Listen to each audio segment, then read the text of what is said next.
drawing from the deep wisdom of the meditation that you just experienced with our blessed Barb Richards.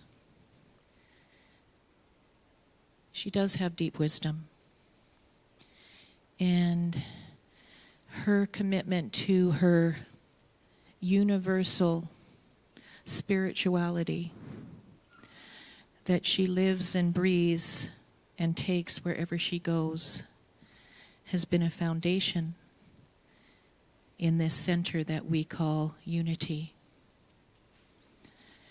Committed fully and completely to the transforming power of prayer, which is her topic today. I believe that Barb Richards is a moving prayer. Would you agree?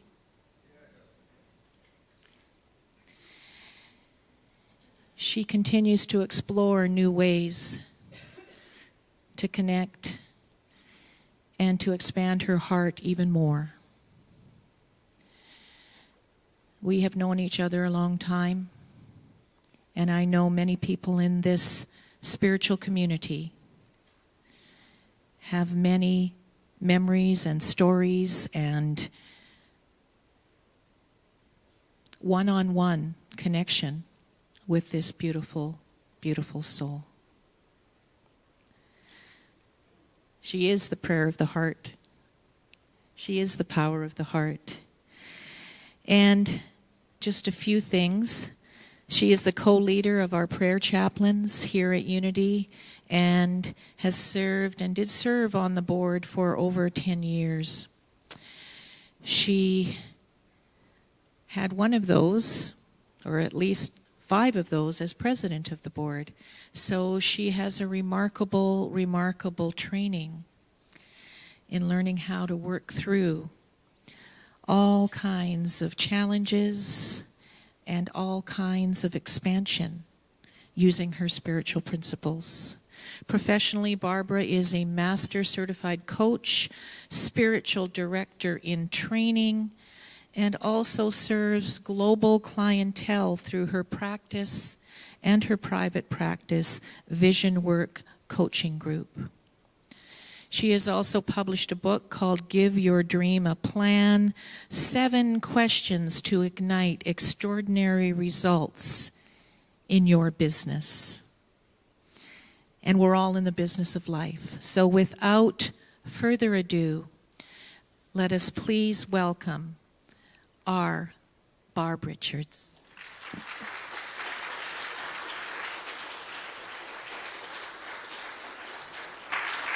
Oh my gosh, those introductions, you just, whew, yeah, thank you, Janet. Well, I'm delighted to be speaking today. Thank you, Cynthia, for the opportunity. And I look forward to sharing some of the ideas that have had a tremendous impact for me in my own life. And prayer.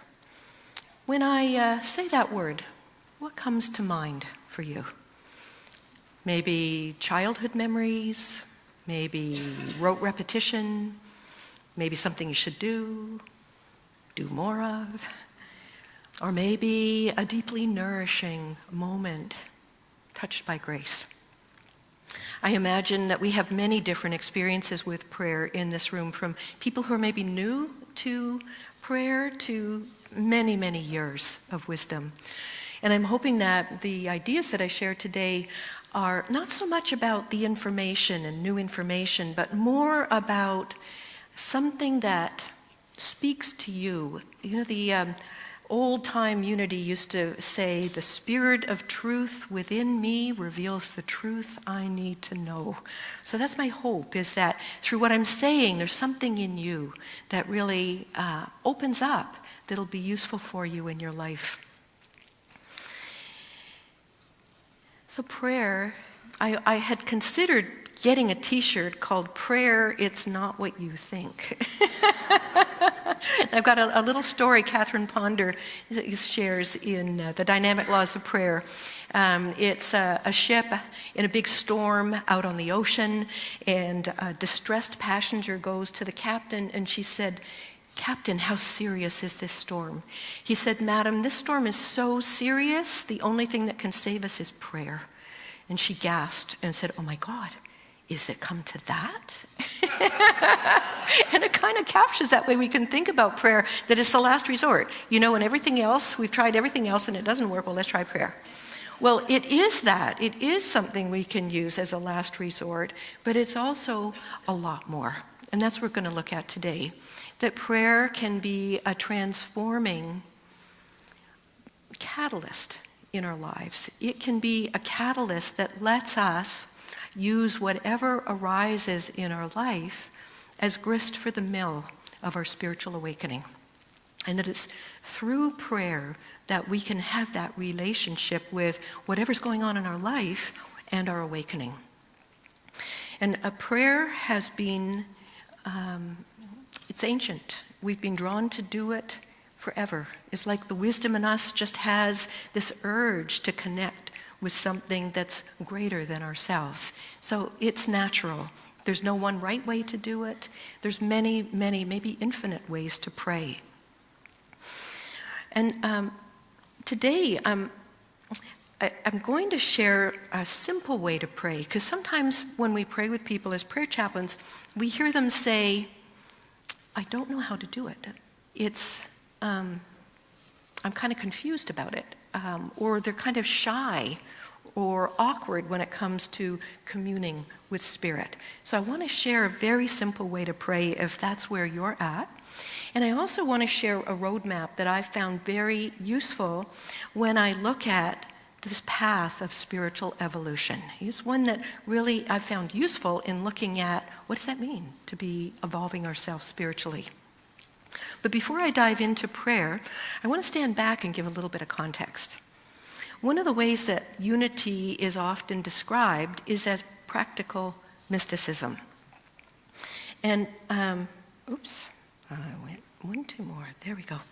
And Charles Fillmore is sometimes spoken of and recognized as an American mystic.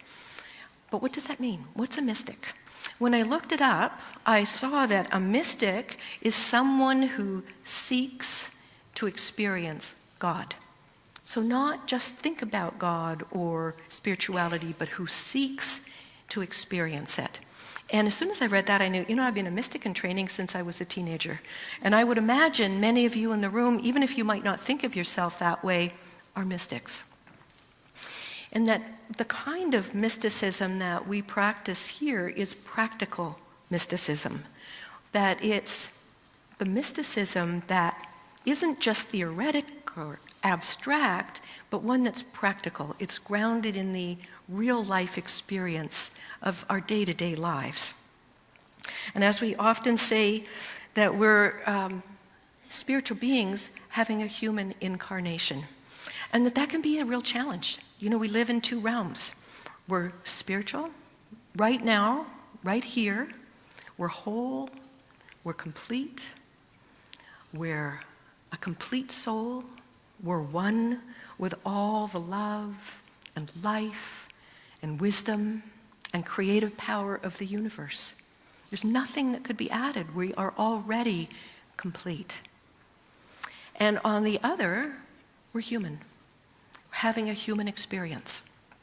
And that this can be a real challenge to be both human and being. And I wanted to share this roadmap that I found very helpful in being able to put the two together. You know how that on one hand, I can be a divine, whole being and also human.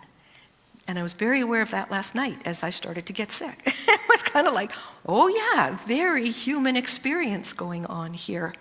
And we find it when we're praying with people, that people often come when they are in some real challenging human condition challenges. And yet, who they are in their being is whole and complete, and this amazing connection with source energy. So the roadmap I'm sharing was created by Reverend Michael Bernard Beckwith, He is the founder of the Agape Spiritual Center International. And if you're interested in what I'm sharing, his book, Visioning, would give you more background.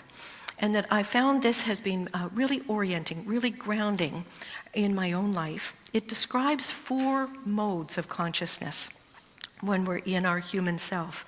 And before I share it, I just want to say a couple things about it. The difficulty in sharing a roadmap is it can sound linear. You know, we start here, we move there, and that's the place I need to get to. And that's not what I'm describing. It's not linear, it's random. You could be in each of these modes of consciousness right now in different areas of your life. And that there is nowhere to get to. They're just helpful in seeing where we are so we can navigate what's next and how we can shift from one to the other. And I'm sure they'll sound very familiar. They're words we use all the time. But I find the way he's put it together makes it very simple and a way to honor where I'm at and embrace it and then know where to go, kind of what's next to move forward from it. So the first is victim consciousness. And when we're in victim consciousness, it's like life is happening to us. You know, that's that sense of being dominated, overwhelmed, tossed about like a leaf in the wind, that we're living from reaction to reaction.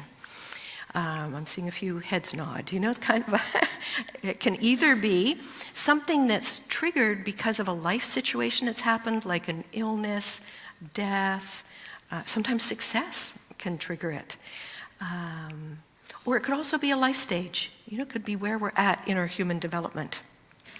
And to evolve out of this consciousness takes 2 things. One is taking responsibility for our life. You know, of giving up blame, of taking complete responsibility. And then the other is asking for help, for opening up to the spiritual dimension that's beyond our human selves. And I want to give an example. Some of you have heard this, if you've heard me speak before. When I first came to Unity many years ago, I was in a really rough place in my life. My husband and I were broke, and we were broken. I won't go into details. It would sound like I'm auditioning for a reality TV show. But let's just say it was really tough. And I had been in victim consciousness for many years. And for me to come in here and to hear that I have this life situation, but I'm not that. I'm more than that. That I have something available beyond this was the most amazing good news you can imagine. And that is what can move us out of the victim stage into more is I had gotten to the end of my human abilities. You know, I was at the limit of what I could do as a human being. I tried every move possible and nothing had made a difference. And I'd gotten to that point of giving up. And through that letting go, it opened space for spirit to start to work in my life. There was a little reading I brought that, to me, really captures the power of this. The way of surrender is the way of the mystic.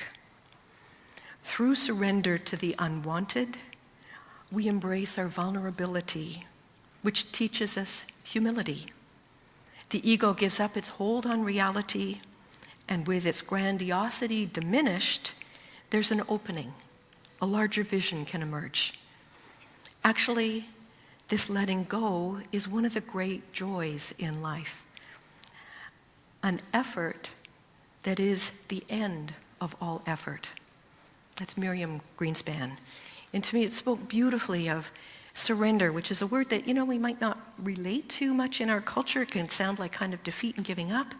But when we use it in a spiritual context, it's the opening of moving into the next stage. It allows us to move into the manifester, or I like to call it the creator stage. So it's where we tap into our generative energy. We find out that we have the ability to engage with the circumstances of our life and to move them forward, to create.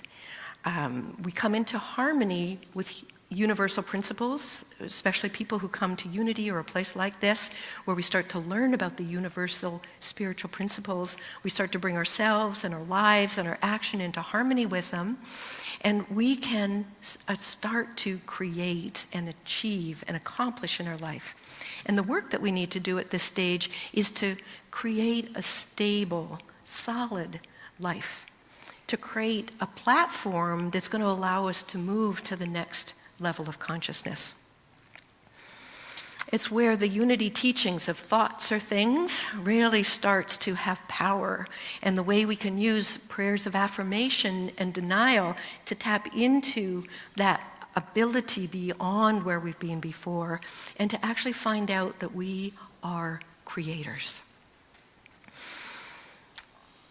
However, there's also a pitfall at this level of consciousness, that this ability to create and achieve can actually bring a lot of sense of power and control. And we can start to attach to it. You know, our sense of self can start to attach to it. And we go on manifesting, but not evolving our consciousness. And that's where we need to be aware of that pitfall so that we don't get stuck at this level and stalled out. Personally, I think it's one of the biggest challenges in the Western world. Do you know that we have such awareness of success measured by what we accomplish and achieve, it can really mire us down. And I found it's a bit of a humorous parable about this that I want to share. It's by Cynthia Bourgeault, who is quite a remarkable teacher around spiritual principles. This is in her book called The Wisdom Way of Knowing, and she calls it acornology. Once upon a time, in a not so far away land, there was a kingdom of acorns, nestled at the foot of a grand old oak tree. Since the citizens of this kingdom were modern, fully westernized acorns, they went about their business with a purposeful energy. And since they were midlife baby boomer acorns, they engaged in a lot of self-help courses. There were seminars called Getting All You Can Get Out of Your Shell. There were woundedness and recovery groups for acorns who'd been bruised in their original fall from the tree. There were spas for oiling and polishing those shells, and various acornopathic therapies to enhance longevity and well-being.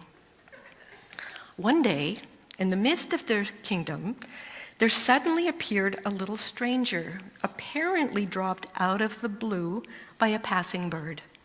He was capless and dirty, making an immediate negative impression upon his fellow acorns. And he crouched beneath the oak tree. He said, "We are that." Delusional thinking. Obviously, the other acorns concluded. But one of them continued him in conversation. "So tell us, how would we become that tree?" "Well," he said, pointing downward, "it has something to do with going into the ground and cracking open the shell." "Insane," they responded, "totally morbid. By then, we wouldn't be acorns anymore." Humor aside, the point is obvious, at least when it comes to acorns. The acorn is only a seed. Its nature and destiny is to become an oak tree. Everyone knows this. What's more difficult is to apply this same parable to ourselves. This I, whom I take to be myself, this individual who moves about on the planet making choices and doing her thing, is not who I am at all. It's only the acorn. Coiled within this acorn is a vastly more majestic destiny and a true self who lives it. But this oak tree of myself can come into being only if it lets go of its acorn. Life does not truly begin until the acorn falls into the ground. Cynthia Bourgeault. So it really gets at what we need to do at this stage to evolve into what's next, is to be willing to let go of our acorn, to be letting go of that sense of control, of really allowing ourselves to fall into the ground and change form and change shape. And this naturally moves us into the next stage, which is the channel. And this is where life is happening through us. I'm sure each of you have experienced this. Sometimes we experience it in sports, where we get in the zone, or in creating art, creating music, writing, or perhaps speaking. There's that sense where something is moving through us that you don't even really know what's happening. It's something beyond yourself. And that at this stage in our evolution, it's like a real sea change. It's where we aren't so much focused on our own individual personal lives, but where we begin to move into being of service. It's where our life becomes being in service of love. And through this, through experiencing this sense of being of service, we move into the next stage, which is being.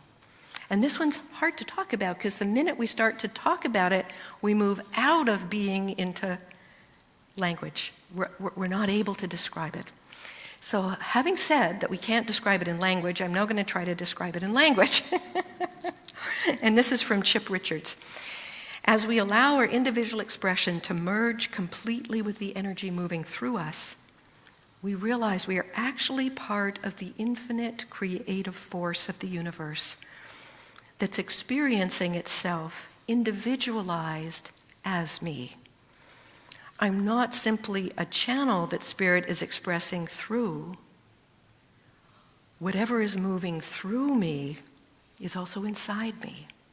I am made of the same material. I am actually an individualized expression of this greater force, which is now moving and breathing and acting as me. We are being who we ultimately are: infinite love, compassion, presence, experiencing itself in the present moment. So I offer this roadmap in case it's helpful for you in navigating where you're at in both being human, in our human condition, and then being able to use whatever arises as grist for the mill of our spiritual awakening. It's where we can take whatever's happening in day-to-day life, whether it's a challenge that's going on, or whether it's the new vision that's coming through us that wants to be manifested. It's how we can take it and use it to awaken at a new level of our awareness. So how does prayer relate to this roadmap? Well, prayer is the catalyst that allows us to use whatever comes up. We could use prayer, we can take it, we can take whatever's in our life and bring it into prayer, which can awaken this new way of looking. Prayer doesn't change God, prayer changes us. And as I'd mentioned earlier, there's infinite ways of praying. And in the prayer workshop, we explore many of them, and we highlight 4. So I want to touch on the 4 that we highlight, and then give a simple way to pray, so you can take it away and perhaps use it. So prayer can be as simple as help, thanks, wow. So that just boils it down to how simple it can really be. And the 4 ways that we can pray are prayers of asking. So it's where we go to our heart. We just authentically are talking with God as if we're talking with our best friend. It's where we can ask, whether it's asking for healing, insight, guidance, awareness. Another way of praying is through affirmative prayer, where we're using prayers of affirmation and denial. Personally, I believe this is one of the great contributions that unity and other new thought, ancient wisdom traditions have brought to humankind, is that ability to go into our source space and use the word to either deny, meaning release, the way that we may think that circumstances have power over us, And then affirm, meaning to make firm the truth of really calling forth the essence that's in us. And in the prayer workshop, we go into depth quite a bit with affirmative prayer and look at how to create prayer treatments specific to what you're working with in your life. Another way of praying is going into the silence, which is Unity's way of talking about going into meditation, where we go past language and we just go into silence, where we're resting in presence and letting it work on us. And then the fourth that we look at is praying for others, which can be a really beautiful way of being of service, of being in service of love, is praying for other people, whether it's our loved ones, our friends, family members, or world conditions. It's a way we can take a worry and anxiety and turmoil and channel it into a loving expression.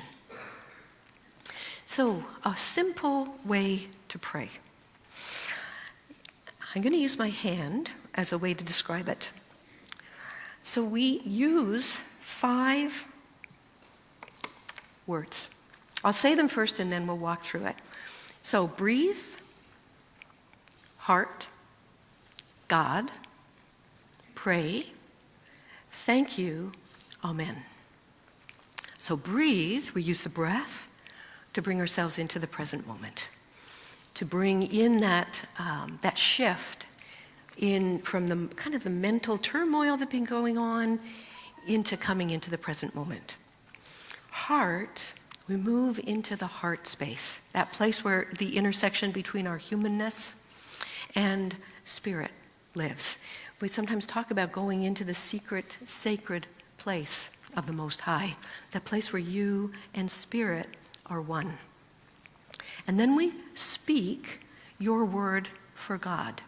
So it could be Spirit, God, great creator. Sometimes when we're doing healing prayers, we might say great physician, living, loving Spirit. And we're doing 2 things here. We're first opening and inviting in Spirit. And then we're also taking our focus off the problem and putting it on God, which is one of those spiritual principles. You know, we stop putting all of our energy on the problem and we move it to a higher level of consciousness, thinking about God. And then pray. When we're in our heart, the words come. And in fact, the words don't matter. You know, it's like the words are simply ways we're expressing it, but what matters is the consciousness. So to just know, if this is new to you, just trust yourself. The words will be there and they'll be perfect for what you're praying right now. And then the final is thank you and amen. And thank you is where we're giving thanks for answered prayer. I often am giving thanks for this miracle. You know, this miracle of connection with Spirit. To feel the presence that's there and moving through us. And then amen is I believe. So it's again that affirmation of I believe this prayer will be answered. So I invite us to do it together. So to bring to mind something that's weighing on your mind and heart, or something that you're on fire with a new possibility, a new idea that wants to be created through you. And if you're comfortable, just letting your eyes close or taking a gaze to the floor. And the first thing we'll do is we'll breathe. I've talked a lot. There's been a lot of information. So we'll just use the breath to release it all. And to bring yourself into this now moment. And then with your next breath, go to your heart. Just imagining that you're moving into that sacred center in your being, where you and Spirit are one, where you are known before you even say or ask anything.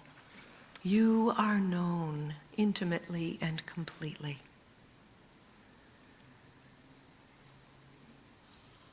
And then speak quietly to yourself your word or words for God. Whatever evokes and invites in Spirit now.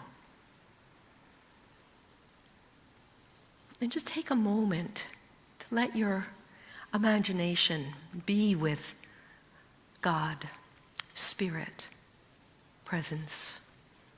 What does it feel like?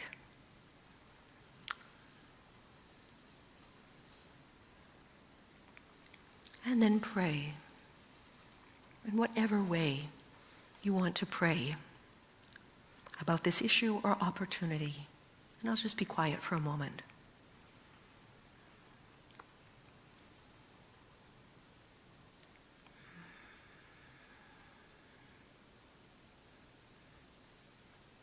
And then when you're ready, just saying thank you and amen.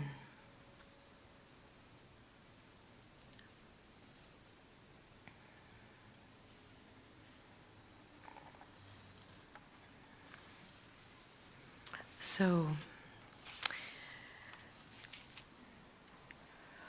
I want to let you know about a couple of other things that are happening over the next couple of months if you want to explore prayer more. As was said in the announcements, our prayer workshop is coming up in a couple weeks. It's on Saturday, February the 15th, from 1 o'clock to 4:30. We'll be continuing to work with this and work with each one, but in the real life of your life. Not abstract, it'll be a workshop where you can really take it and work with it. And then our annual prayer chaplain training is happening in March. And if you're interested in finding out more about this, please talk to either myself or Shirley Thompson. And there's brochures in the bookstore area on the counter where the information is set out. And we'd love to talk to you about it if it's something that you might feel called to be doing this as one of your ways of service.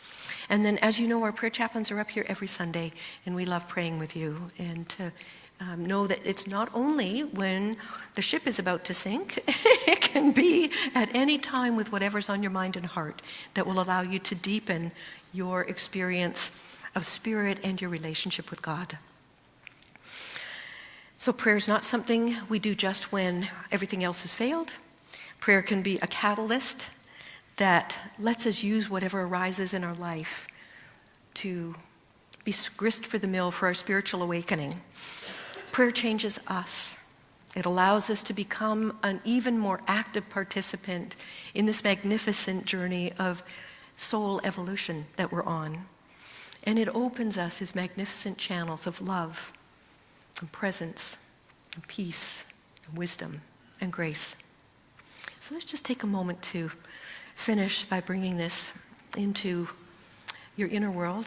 Again, if you're willing to close your eyes or gaze to the floor. Oh, blessed Spirit, thank you for your presence. Thank you for this miracle of us having a direct connection, a direct experience of you. And we ask that in the coming week, that we remember whatever has been stirred in us today